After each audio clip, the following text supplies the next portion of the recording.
turning left, 1 turning left.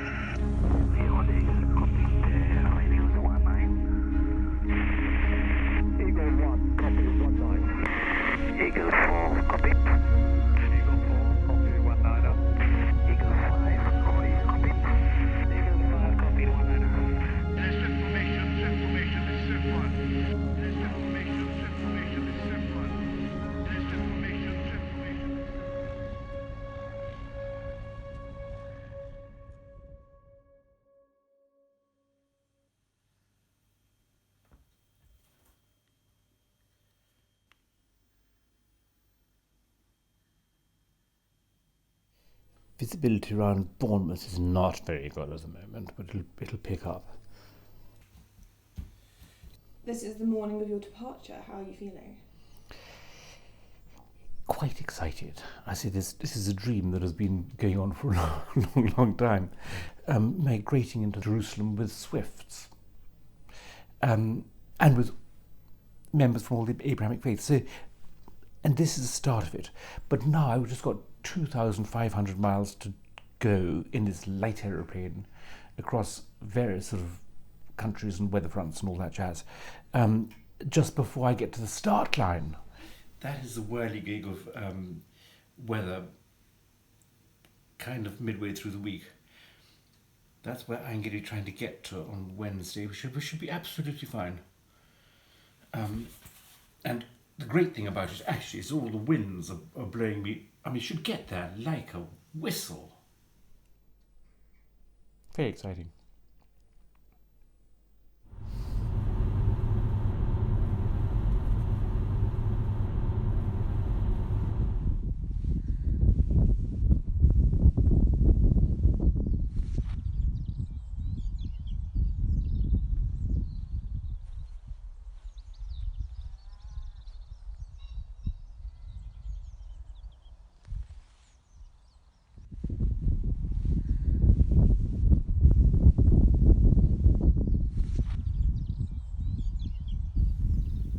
Mark Coreth is a wildlife sculptor. His career has been formed around his passion for nature and for seeing his subjects in their natural habitat, be that the Arctic, Africa, the Himalayas, and more recently, Israel.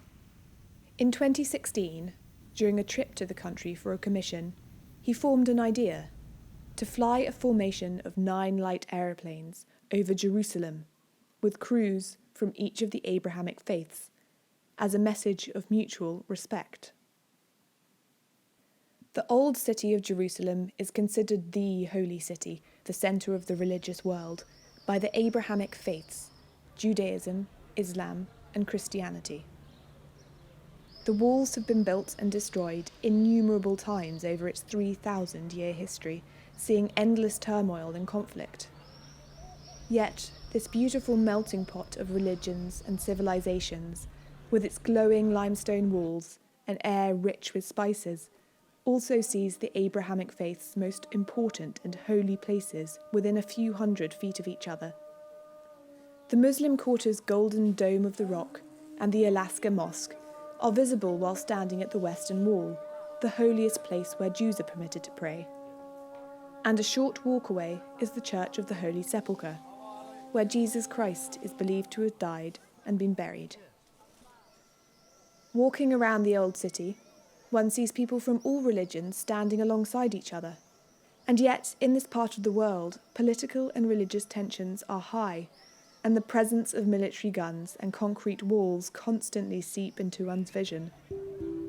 It's hard to believe that a place so full of culture and colour, so revered by pilgrims across the globe, should hold such animosity.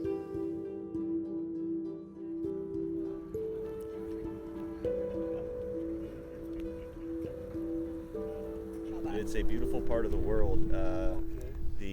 Flying over this part of the world from the Nile up through the Tigris and Euphrates, up the Dead Sea Valley, it's just beautiful, and it just looks so peaceful and inviting.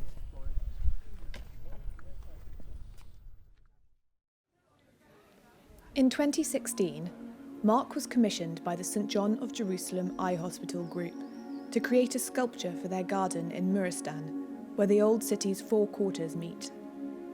The sculpture needed to tell of the history of Jerusalem, of the people who have walked through its walls, and needed to be all-inclusive, to fly over and above the historic tensions of the city, and as it does so, spread a message of hope for the region. The St. John of Jerusalem Eye Hospital charitably provides expert eye care in the West Bank, Gaza, and East Jerusalem, treating patients regardless of ethnicity, religion, or ability to pay. This hospital and the ground that it has stood on, and particularly the hospital in the centre of the old city, the Muristan, has had the approach that patients should be treated not on the basis of any criterion other than the need for healthcare. We also have facilities elsewhere, and the reason for that is that Palestinian patients may have significant logistical problems in travelling, and therefore we've built units in the north, in Anabta. The Order has built a hospital in Hebron in the south, and more recently have opened a hospital in Gaza, which must count as one of the most difficult places to do anything. And yet when you go there and you see a hospital of that size treating those patients, it is nothing short of a modern miracle when motivated people from across every boundary get together and say, we need to provide a healthcare facility here. So we also have a mobile outreach facility. That is to say, when patients cannot come to us, we go to them.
Well, we're in Larnaca.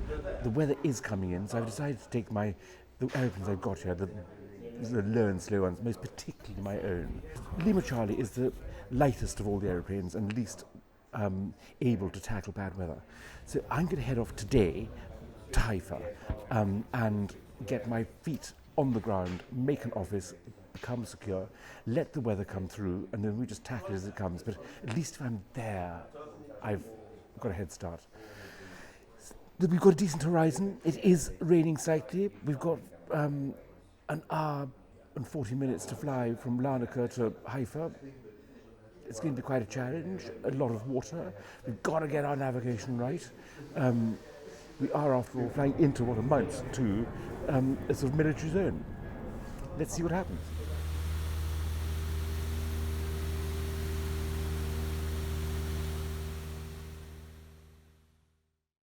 In the spring, the skies above the Holy Land become an abundance of noise and movement as birds migrate from sub-Saharan Africa to the north for summer.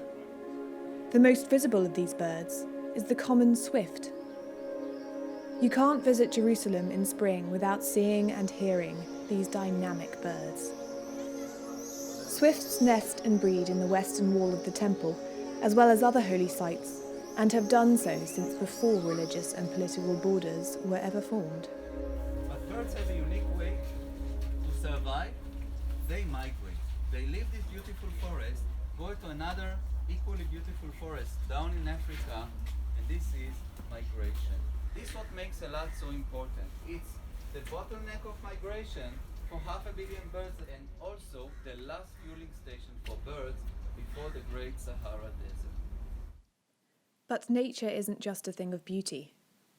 It can also be a way to bring people together.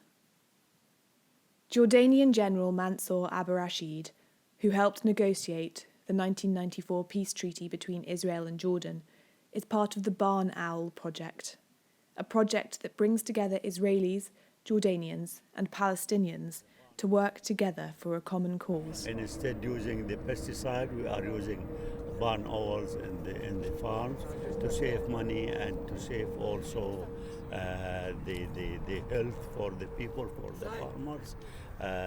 The barn owls eat each year between 2,500 to 5,000 rodents. Can you imagine how much they eat it? Yeah, and those farmers can also save money and also they have a good production from their farms. The Tree of Hope, Mark's sculpture in Jerusalem, has a canopy of swifts. These swifts represent both nature and people and are a symbol of hope. The tree was sponsored by a Canadian Jew for a Christian order that works for all people. It was designed by a Briton, moulded by Palestinians, cast by Israelis, Muslims, Christians and Jews, working in harmony. The swifts have since been placed in various areas of conflict, such as Gaza, becoming a symbol for hope. Swift nesting boxes have been placed alongside the sculpture in the garden by Amnon Hahn, director of Friends of the Swifts Association. In effect, each swift that passes through the garden becomes part of the sculpture, spreading the message of hope as it migrates. Likewise, the flight to hope was to become another element of the sculpture and of the message. We're going to fly up here to the north and land at Masada, 1,280 feet below sea level. We'll then fly up the shores of the Dead Sea to Mervin, where we're going to cross from Israel to Jordan, flying along this route up to Amman, the capital of Jordan. In so doing, we'll have flown across political borders. We'll then retrace our steps and do the critical flight around Jerusalem, before we then head back up along the peace line up to the Sea of Galilee and to Haifa. Our flight to Jerusalem will take us in around here, then over the top of Jerusalem. Around here is the St. John of Jerusalem Eye Hospital. Very keen to see that. We then circle down, left about the city. This in here is the old city of Jerusalem with Temple Mount, the Western Wall, the Holy Sepulchre, and Muristan with the Tree of Hope. If we can do this, we will have achieved our aim. But first, the British planes had to make their way to their start point in southern Israel, and the tumultuous spring weather was turning against them.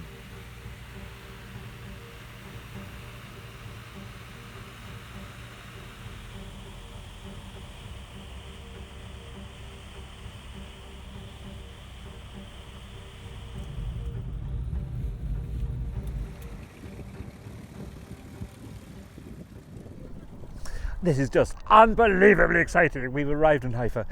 We've had another hour and three-quarter flight across the sea from Larnaca. Horrible weather leaving Larnaca, but there we go. But the wonderful, exciting thing is we've got 3 aeroplanes here in Haifa. The extraordinary thing about this trip is we've had thank the stars that Jonathan and I came early, because as soon as we hit the ground in Larnaca, we were absolutely full on in administration and sorting things out. And for example, the route on the 2nd, we were told all of a sudden that actually we had to do a different route.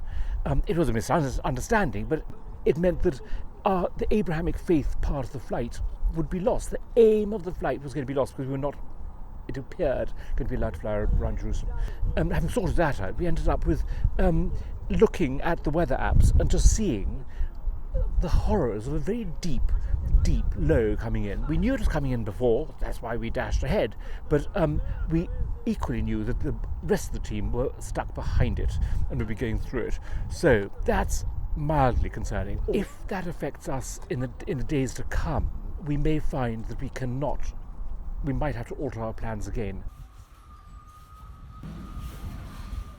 The weather is absolutely hammering the Mediterranean at the moment. And we've still got the rest of the crew in Athens.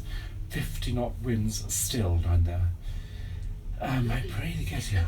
Absolutely pray they get here.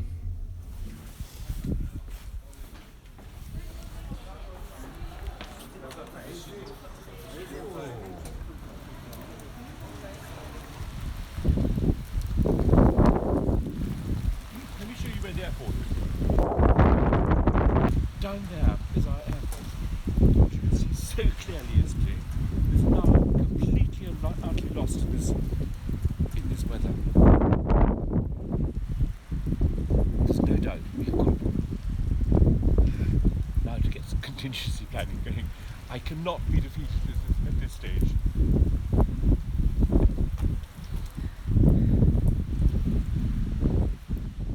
Over the course of the day, the 5 remaining British pilots managed to make their way from Athens and land their planes in Haifa. But the storms building in northern Israel were forecast to get worse, meaning that all plans, including the main flight on Tuesday the 2nd of April, were up in the air. Mark and his team made endless phone calls with Professor Yossi Leshem, Mark's key contact and partner in Israel, and the person who enabled the flight to even be considered in such a politically sensitive area. Yossi was waiting to meet us in Eilat, and, like us, he was watching the weather forecast with trepidation. With so much riding on the 2nd of April, with some of our key Abrahamic Faith participants only able to join us for the one day, postponing wasn't an option. So I think the plan is to get buses or taxis or I don't know what down to Eilat, all of us, and then the pilots come back up to Haifa on the night of the 1st to pick up the planes so that we can do the main event on the 2nd. It'll be so sad if we can't do it, having come all this way. And such an incredible amount of organisation has gone into this that it is just sod's law, really. I mean, to be scuppered by the weather is just, not great.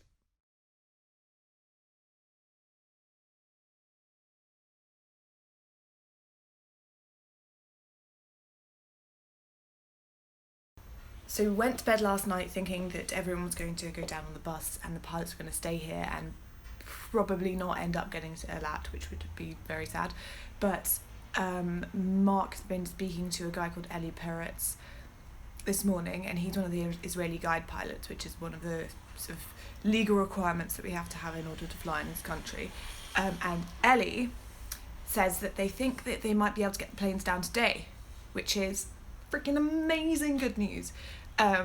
So everyone bar the pilots are going to go down on the bus like planned, and then the pilots will try and get down today as well. Fingers crossed. Weather's still really horrible outside. I think the wind has dropped a wee bit. I'm just praying to God we can get the flight away controlled VFR, in other words, with guide pilots, today, now. Anyway, all I can do is my level best, and we keep our fingers crossed. I'll send out a WhatsApp when we know what we're doing.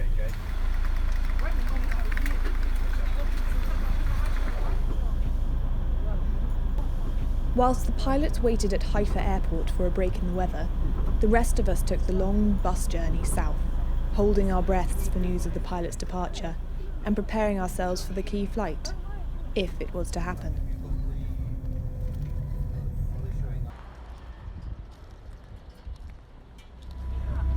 Hi, Mark. Yep. Fantastic. Yep. They've got the go-ahead. Woo! We're ready to go. All right. Okay. My gosh, it's so exciting to be here. The whole team, every man jack is here and we are ready to rock. And so it's so exciting. Flight to Hope will happen. I'm Ellie and Israel, our three fantastic guide pilots for Flight to Hope. What do you think? What do you think of this whole mission? Flight to Hope, it's hope, and what Yossi do, it's hope between the Israeli, Jordan, and the Europe people. So it's hope. And it's hope of the religions of Islam, Christian, and Judaism.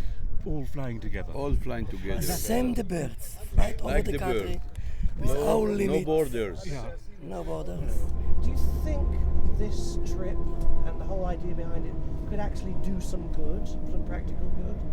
Well, the ocean is made up of lots of drops of water, and if you can be one of those drops and try to make good.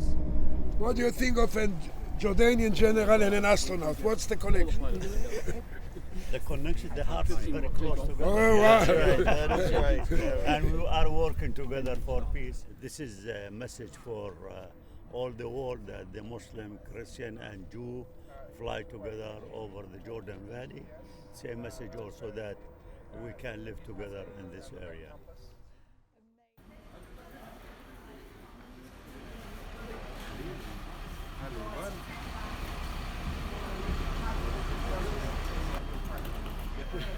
This is the Flight to Hope morning, and I just keep my fingers crossed all goes well. This is really exciting. I cannot believe it's really happening.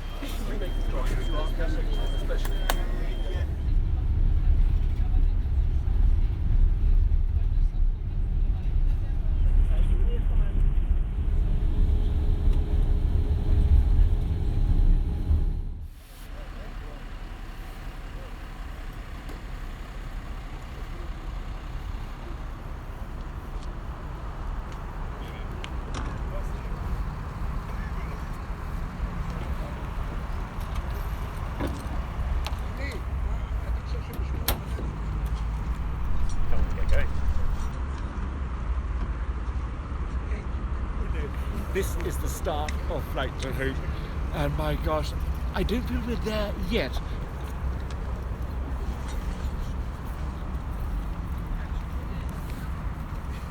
It's a beautiful morning. I'm ready to get going.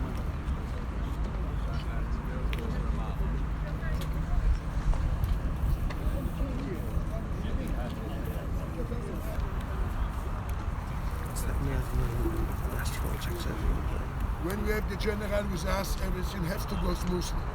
He's a Muslim. He prays 5 times a day, and he got us the good weather. He got us nice people like Ellie. Everything under control.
Eagle 1, Eagle 2, Eagle 3, Eagle 4, Eagle 5. Okay, on the end is oil.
Eagle 1, affirmative, behind Swift 3.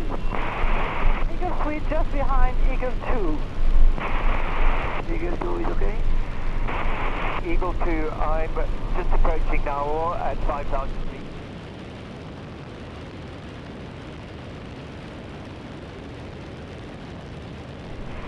Everybody stay 4,000 feet in Jerusalem. Only Swift 1 gave you the authorization to set the altitude.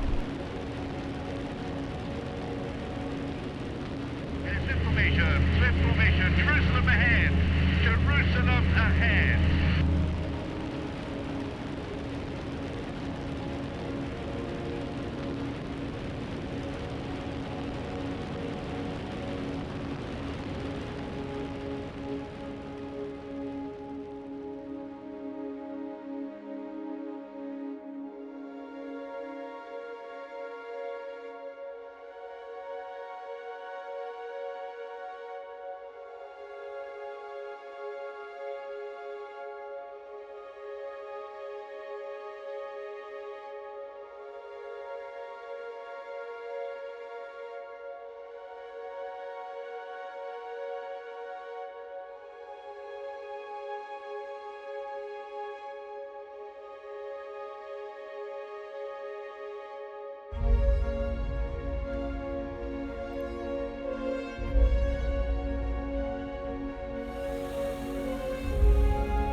Flight to Hope started as one man's pipe dream, a seemingly impossible feat. It ended as an international project demonstrating peace, cooperation, mutual respect, and friendship between people from each of the Abrahamic faiths. When we respect each other's beliefs and cultures, seeing them as different sides of the same coin, hope can thrive. We are all living on the same earth, all breathing the same air, all in this life together.